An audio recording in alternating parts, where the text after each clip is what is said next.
Hello दोस्तों, आज हम समझने वाले हैं इम्यूनिटी। इम्यूनिटी को समझने से पहले एक छोटा सा चीज़ समझना होगा, वो होगा इम्यून सिस्टम। इम्यून सिस्टम हमारे बॉडी का एक ऐसा सिस्टम है जिसके अंदर WBC और कुछ और फैक्टर्स है जो मिलजुल के हमारी बॉडी को प्रोटेक्ट करते हैं। तो हम इम्यूनिटी को डिफाइन कर सकते हैं कि it is the ability of the immune system to protect us from the pathogens, यानी ऐसे ऑर्गेनिजम्स जो हमारी बॉडी में डिजीज कॉज कर सकते हैं। इम्यूनिटी को दो पार्ट में डिवाइड किया गया है। एक है इनबॉर्न या जिसको हम कहते हैं इनेट इम्यूनिटी, और दूसरा होता है एडेप्टिव इम्यूनिटी या जिसको हम कहते हैं एक्वायर्ड इम्यूनिटी। इनबॉर्न इम्यूनिटी बचपन से ही किसी के अंदर होता है, और एक्वायर्ड यानी कि जो सीखा गया हो या जो पाया गया हो। तो पूरे लाइफ में जो भी इंसान ने अपने अंदर इम्यूनिटी डेवलप की होगी उसे हम कहेंगे एक्वायर्ड इम्यूनिटी। शुरू करते हैं इनेट इम्यूनिटी से। इनेट इम्यूनिटी को डिवाइड किया गया है 4 बैरियर्स में। ये चारों बैरियर्स बचपन से ही हमारे बॉडी के अंदर होते हैं। ये कोई स्पेसिफिक एंटीजन या स्पेसिफिक ऑर्गेनिज्म के अगेंस्ट नहीं होते, बल्कि एक जनरल बैरियर होते हैं, और वो हर किस्म के या काफ़ी किस्म के ऑर्गेनिजम्स और पैथोजेंस को रोक सकता है। पहला है फिजिकल बैरियर। फिजिकल बैरियर का मतलब हो गया एक ऐसा बैरियर जिसको क्रॉस करना मुश्किल हो, जैसे कि स्किन या फिर म्यूकस। स्किन हमारे बॉडी में एक तरह से कवरिंग का काम करती है और बाहर के कोई भी पैथोजन या कोई भी अनवांटेड आइटम्स को अंदर आने नहीं देती, तो ये फिजिकल बैरियर हो जाता है। म्यूकस कोटिंग भी यूरिनोजेनाइटल ट्रैक्ट और कई और तरह के जगहों में प्रेजेंट होता है, जैसे कि रेस्पिरेटरी ट्रैक्ट। इससे होता यह है कि किसी भी तरह का पैथोजन अगर हमारे सांस के थ्रू अंदर जा रहा है या किसी और ट्रैक में जहाँ पे ये प्रेजेंट है वहाँ से जा रहा है, तो वहाँ पे उसको ट्रैप करके म्यूकस के साथ बाहर निकाल दिया जाता है बॉडी से। इसीलिए उसको फिजिकल बैरियर में ही कंसीडर किया जाता है। अगला है फिजियोलॉजिकल बैरियर। फिजियोलॉजिकल बैरियर एक ऐसा बैरियर होता है जिसमें थोड़ा बहुत केमिकल का भी रोल होता है।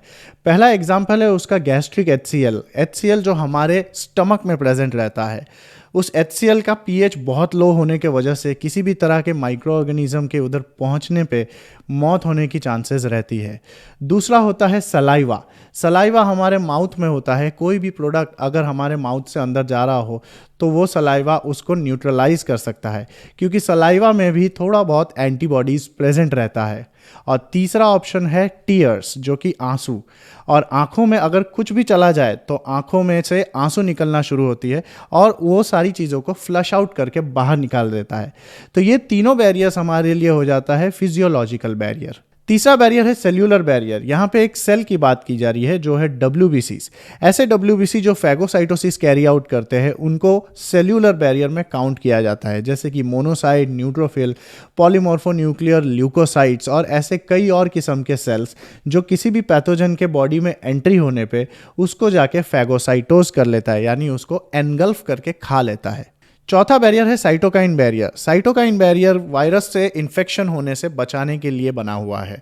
अगर दो सेल आपस में पास हो और एक सेल इन्फेक्ट हो जाए तो फिर ये सेल साइटोकाइन प्रोटीन से रिलीज करती है, जिसको हम कहते हैं इंटरफेरॉन्स। ये इंटरफेरॉन्स जाके दूसरे सेल को मैसेज दे देती है कि वायरस जो है वो इन्फेक्ट करने वाला है आपको। तो अगर किसी भी तरह का कोई प्रोटीन या कोई रिसेप्टर बाहर हो उसे अंदर ले लिया जाता है और ये वाला सेल बच जाता है। तो CBSE में इंटरफेरॉन्स के बारे में बहुत बार पूछा गया है, इसलिए इंटरफेरॉन को इंपॉर्टेंट मार्क जरूर करिएगा। अगला इम्यूनिटी है एक्वायर्ड इम्यूनिटी। ये पैथोजन स्पेसिफिक इम्यूनिटी होता है, क्योंकि इस केस में हमारी बॉडी डेवलप करती है इम्यूनिटी एक पर्टिकुलर पैथोजन के अगेंस्ट। इस केस में हमारे बॉडी में कुछ ऐसे सेल्स हैं जो इसको मेमोराइज कर लेती है कि पैथोजन दिखता कैसे है और उसको एलिमिनेट कैसे करना है, इसलिए इसको मेमोरी स्पेसिफिक भी बोला जा सकता है। इस केस में जैसे ही हमारी बॉडी पहली बार पैथोजन से एनकाउंटर करती है तो उसे हम प्राइमरी रेस्पॉन्स कहते हैं। जो प्राइमरी रेस्पॉन्स है उसकी इंटेंसिटी लो होती है, यानी हमारे बॉडी में उसके अगेंस्ट एंटीबॉडीज बहुत कम बनते हैं। जैसे ही वो पैथोजन दोबारा हमारे बॉडी में आता है उसे हम कहते हैं सेकेंडरी रेस्पॉन्स, या जिसे हम कह सकते हैं एनाम्नेस्टिक रेस्पॉन्स। एनाम्नेस्टिक रेस्पॉन्स में बॉडी की रेस्पॉन्स की इंटेंसिटी बहुत ज़्यादा होती है, जिस वजह से बहुत सारा एंटीबॉडीज प्रोड्यूस होता है, और सेकेंडरी रेस्पॉन्स में मैक्सिमम पैथोजेंस या फिर सारे पैथोजेंस को मार दिया जाता है। एक्वायर्ड इम्यूनिटी में दो सेल की बहुत इंपॉर्टेंस है, एक है T लिम्फोसाइट और दूसरा है B lymphocyte. T lymphocyte B lymphocyte को मैसेज पहुंचाता है कि किस तरह का एंटीबॉडी बनाना है, और B लिम्फोसाइट एक स्पेसिफिक टाइप का एंटीबॉडी बनाती है जो एक प्रोटीन होता है। ये प्रोटीन यानी एंटीबॉडीज जो है वो किसी भी तरह के पैथोजन से अटैच होकर उसको मार देती है। एक एंटीबॉडी दो किस्म के चेन से बना होता है। एक टाइप का चेन जो बहुत लंबा होता है उसे हम कहते हैं हैवी चेन, और एक टाइप का चेन जो बहुत छोटा होता है उसे हम कहते हैं लाइट चेन। क्योंकि एक एंटीबॉडी के अंदर दो हैवी और दो लाइट चेन होता है, इसलिए हम इसको H2L2 स्ट्रक्चर बुलाते हैं। ऐसे कई किस्म के एंटीबॉडीज प्रेजेंट है जो आपको ऑलरेडी स्क्रीन पे दिख रहा होगा। एक्वायर्ड इम्यून रिस्पॉन्स दो किस्म का होता है। एक होता है ह्यूमरल या एंटीबॉडी मीडिएटेड इम्यूनिटी।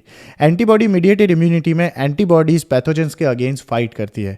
क्योंकि एंटीबॉडीज ब्लड प्लाज्मा के अंदर मिलता है, तो ब्लड प्लाज्मा के अंदर किसी भी चीज़ को हम ह्यूमरल वर्ड से ज्वाइन करते हैं, इसे हम इसको ह्यूमरल इम्यूनिटी भी बुला सकते हैं। दूसरा किस्म का इम्यूनिटी जो है वो है सेल मीडिएटेड इम्यूनिटी। यहाँ पे हम सेल की बात कर रहे हैं। इसका मतलब है कि टी लिम्फोसाइट और बी लिम्फोसाइट इसमें एक्टिवली पार्टिसिपेट करती है और एंटीबॉडीज की प्रोडक्शन करने में हेल्प करती है। इस तरह का इम्यून रिस्पॉन्स ब्लड ट्रांसफ्यूजन यानी ब्लड चढ़ाते वक्त या फिर ऑर्गन डोनेट करते वक्त भी देखा जा सकता है, जिसको हम कहते हैं ग्राफ्टिंग। किसी और का ऑर्गन जब आपके बॉडी में डाला जाता है तो आपकी बॉडी की इम्यूनिटी उसको रिजेक्ट करने की कोशिश करती है। वैसे ही किसी और तरह का ब्लड अगर आपके बॉडी में डाला जाए तो आपकी बॉडी का इम्यूनिटी उसके अगेंस्ट फाइट करना शुरू कर देगा। इस तरह के इम्यून रिस्पॉन्स से अगर बचना हो तो एक तरह की मेडिसिन है जो पूरी लाइफ खानी पड़ती है, जिसे हम कहते हैं इम्यूनोसप्रेसेंट। इम्यूनोसप्रेसेंट हमारी बॉडी की इम्यून सिस्टम को सप्रेस कर देता है और कोई भी बाहर का टिश्यू या ब्लड जो अंदर डाला गया है उसको रिजेक्ट नहीं करने देता है। इम्यूनोसप्रेसेंट मेडिसिन का एक डिसएडवांटेज ज़रूर है। अगर आपको इस डिसएडवांटेज के बारे में पता है तो कमेंट में ज़रूर मेंशन कीजिएगा। एक्वायर्ड इम्यूनिटी के फर्दर दो टाइप्स होते हैं, एक होता है एक्टिव और दूसरा होता है पैसिव। एक्टिव और पैसिव एक्वायर्ड इम्यूनिटी के अंदर भी फर्दर दो टाइप्स होते हैं, एक होता है नेचुरल और दूसरा होता है आर्टिफिशियल। एक्वायर्ड इम्यूनिटी वो होता है जिसमें आपकी बॉडी के अंदर एंटीबॉडीज बनाया जाता है किसी स्पेसिफिक टाइप के पैथोजन के अगेंस्ट। ये हालांकि बहुत स्लो प्रोसेस होता है।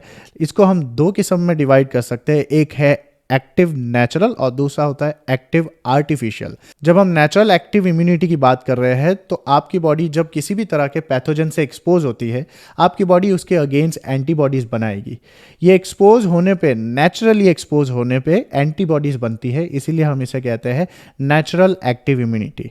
लेकिन अगर आपके बॉडी में इंजेक्शन के थ्रू किसी भी तरह का माइक्रो ऑर्गेनिज्म डाल दिया जाए जो मरा हुआ हो या फिर बहुत वीक हो, तो आपकी बॉडी में इन्फेक्शन तो होगा नहीं और उल्टेगा उसके अगेंस्ट एक एंटीबॉडी डेवलप हो जाएगा जो शायद पूरी लाइफ आपके अंदर रहे। इसे हम कहते हैं आर्टिफिशियल एक्टिव इम्यूनिटी। अगला किस्म का इम्यूनिटी है पैसिव एक्वायर्ड इम्यूनिटी।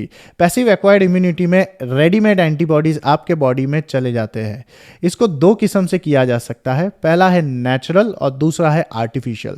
नेचुरल में दो एग्जांपल्स है, एक है इम्यूनोग्लोबुलिन जी जो प्लेसेंटा को क्रॉस करके मदर के बॉडी से फीटस के अंदर चला जाता है, और दूसरा है इम्यूनोग्लोबुलिन ए या जिसको हम कहते हैं IgA जो कोलोस्ट्रम के थ्रू यानी मदर के फर्स्ट मिल्क के थ्रू बच्चे के अंदर चला जाता है। जब हम आर्टिफिशियल की बात कर रहे हैं तो आर्टिफिशियल में एंटी टीटेनस सीरम का एक एग्जांपल ले सकते हैं। जैसे ही आपको चोट लगती है, डॉक्टर आपको टीटेनस का इंजेक्शन देता है। यह है एंटी टीटेनस सीरम जिसके अंदर ऑलरेडी एंटीबॉडीज प्रेजेंट है। क्योंकि टीटेनस में 24 घंटे से लेकर 48 घंटे के अंदर इन्फेक्शन होने के चांसेस रहते हैं, इसलिए आपके बॉडी में एंटीबॉडीज़ क्रिएट करने का टाइम नहीं होता है, इसलिए आपके बॉडी में डायरेक्टली एंटीबॉडीज़ को इंजेक्ट कर दिया जाता है। इन्हीं चीज़ों के बेसिस पे इम्यूनाइजेशन भी दो किस्म के होते हैं, एक है एक्टिव इम्यूनाइजेशन और दूसरा है पैसिव इम्यूनाइजेशन। एक्टिव इम्यूनाइजेशन में जिसको हम वैक्सीनेशन भी बुलाते हैं या इम्यूनाइजेशन भी बुलाते हैं, इसमें आपको इंजेक्शन दिया जाता है या ड्रॉप्स दिए जाते हैं जिसके अंदर कोई डेड पैथोजन या वीक पैथोजन होता है।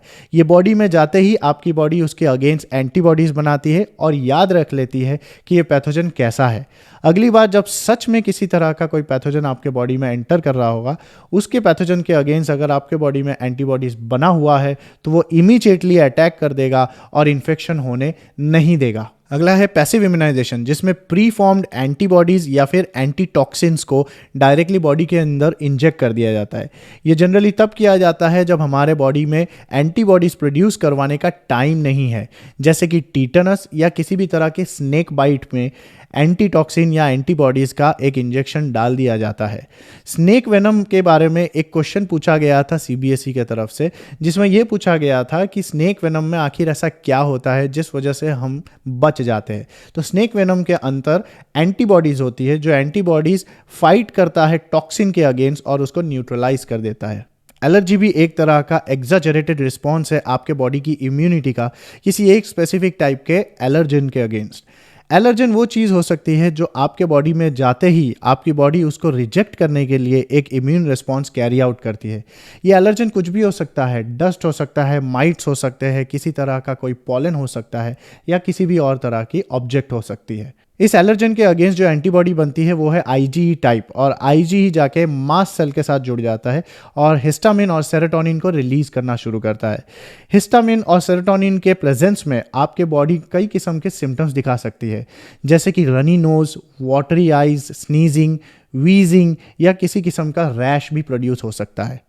आपको किस किस्म के ऑब्जेक्ट से एलर्जी है इस चीज़ को पता करना हो तो किसी भी क्लिनिक में जाके एलर्जी टेस्ट किया जा सकता है। उस एलर्जी टेस्ट में कई किस्म के प्रोडक्ट्स को आपके बॉडी में इंजेक्ट किया जाता है और एक तरह के रेस्पॉन्स के लिए वेट किया जाता है ताकि ये पता लगाया जा सके कि आपकी बॉडी किसके अगेंस्ट एलर्जिक है। अगर किसी को एलर्जी प्रोड्यूस हो जाए तो उस एलर्जी को सबसाइड करने के लिए कई मेडिसिन अवेलेबल हैं मार्केट में, जैसे कि एंटीहिस्टामाइन मेडिसिन, एड्रेनलिन या किसी किस्म का स्टेरॉइड दिया जा सकता है। एक किस्म का और एलर्जी होता है जिसे हम कहते हैं एस्थमा। एस्थमा में किसी किस्म का एलर्जन जब आपके रेस्पिरेटरी ट्रैक में अंदर जाता है तो वो ब्रोंकस के अंदर स्वेलिंग कॉज कर देता है, जिसे हम कहते हैं ब्रोंकाइटिस। अगर ये बहुत सीवियर हो तो सांस लेने में दिक्कत हो सकती है। एस्थमा को कंट्रोल में रखने के लिए एक इन्हेलर पेशेंट लेके घूमता है। उस इन्हेलर में ब्रोंकोडायलेटर मेडिसिन होता है जिसे आप सांस के साथ अंदर लेते हैं। जैसे ही वो अंदर जाता है वो ब्रोंकस को जो कंस्ट्रिक्ट हो गया है वो डायलेट कर देता है, जिसके वजह से सांस लेना पॉसिबल हो सकता है।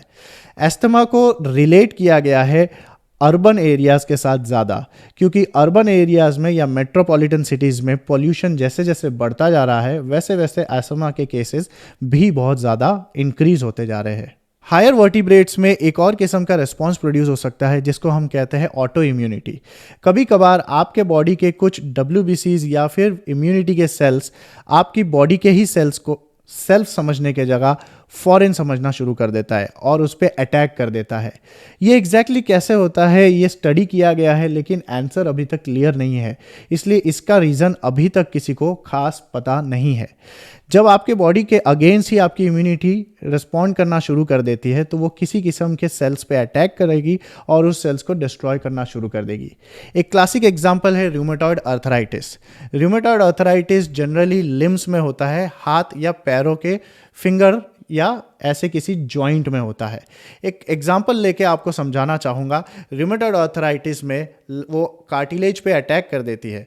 तो लेट अस से कि ये जॉइंट जो है इस जॉइंट के इस कार्टिलेज के इस एरिया में वो अटैक करती है। जैसे जैसे कार्टिलेज डिग्रेड होना शुरू होता है वैसे वैसे ये इस तरफ झुकना शुरू कर देता है और रूमेटॉइड अर्थराइटिस में आपको दिखेगा कि हाथ ऐसे टेढ़े हो जा रहे हैं या फिर फिंगर जो पैर के हैं वो टेढ़े होते जा रहे हैं। रूमेटॉइड अर्थराइटिस में कार्टिलेज का डीजनरेशन हो जाने की वजह से जब बोन एक दूसरे के साथ घिसते हैं तो बहुत हैवी पेन होता है, ऐसा पेन जिसको बहुत ज़्यादा पेन किलर देने के बावजूद भी महसूस किया जा सकता है। इसलिए रूमेटॉइड अर्थराइटिस बहुत ज़्यादा पेनफुल होता है।